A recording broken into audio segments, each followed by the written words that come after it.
জামাই ষষ্ঠীতে বর্ধমানের মিষ্টির দোকানে বিখ্যাত মিহিদানা, সীতাভোগ, ল্যাংচা এবং স্পেশাল মিষ্টি কেনার ভিড়। পাশাপাশি আম কাঁঠালের মতো ফলের দামও অগ্নিমূল্য।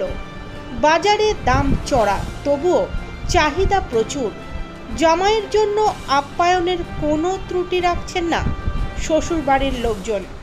প্রতি বছরের মতো এবারও বর্ধমানের মিষ্টির দোকানগুলোতে জামাই ষষ্ঠীর দিনে ক্রেতাদের ঢল নেমেছে। পরিবারের জামাইদের মুখে মিষ্টি তুলে দেওয়ার এই প্রথা ধর্মীয় বৈশিষ্ট্য নিয়ে পালন করা হয় বাঙালি সমাজে।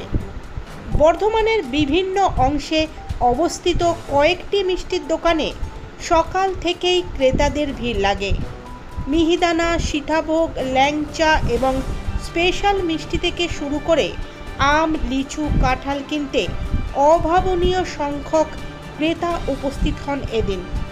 মিষ্টির দোকানগুলোর মালিকরা জানান, কি কি ধরনের মিষ্টি কি দামে পাওয়া যাচ্ছে?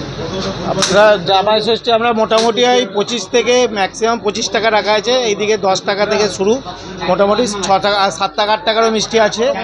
এবং জামাইদের জন্য শাশুড়িরা ওই কুলোর মধ্যে আমরা জামাই বরণ ডালা করেছি, যেটাতে বিভিন্ন রকম ওই ডালার মধ্যে মানে কুলোর ডালাতে যেমন প্রদীপ, সুপুরি, এইগুলো সব মিষ্টি টাইপ দিয়েই করেছি আমরা, যাতে ওই মিষ্টির ডালা দিয়ে জামাইকে বরণ করে নিতে পারে সেই ধরনের ডালা করেছি আমরা। আর তার সঙ্গে স্ট্রবেরি চমচম আর ম্যাঙ্গো চমচম, অনেক ধরনের চমচম করা হয়েছে।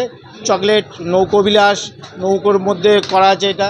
এবং আর যেটা হচ্ছে যে আমাদের এই যে 12 মাসে 13 পার্বণ, সেই অনুযায়ী আমরা যে কোনো অনুষ্ঠানে নতুনত্ব কিছু করে থাকি, যাতে মানুষকে অ্যাট্রাকশন করা যায় এবং আকর্ষিত করা যায়। আপনার নাম? আমার নাম সৌমেন দাস, আমি নেতাজি মিষ্টান্ন কর্ণধার। বর্ধমানের মিষ্টির নাম রয়েছে জাতীয়, এমনকি আন্তর্জাতিক পর্যায়েও। তাই দেশের বিভিন্ন প্রান্ত থেকেও পরিবার ও আত্মীয় স্বজনদের উপহার দিতে এখানকার মিষ্টি কেনা হয়। জামাই ষষ্ঠীর দিনে শুধু মিষ্টি নয়, আম, কাঁঠাল সহ বিভিন্ন ফলের দামও অগ্নিমূল্য। তবুও চাহিদা থাকায় দোকানিরা মূল্য বাড়িয়েছেন, এমনকি ফল বিক্রেতারাও চড়া দাম আদায় করছেন।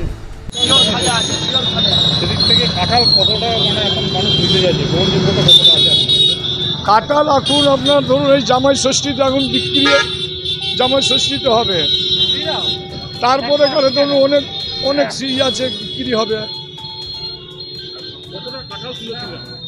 ওই আমি 100 পিস তুলেছিলাম,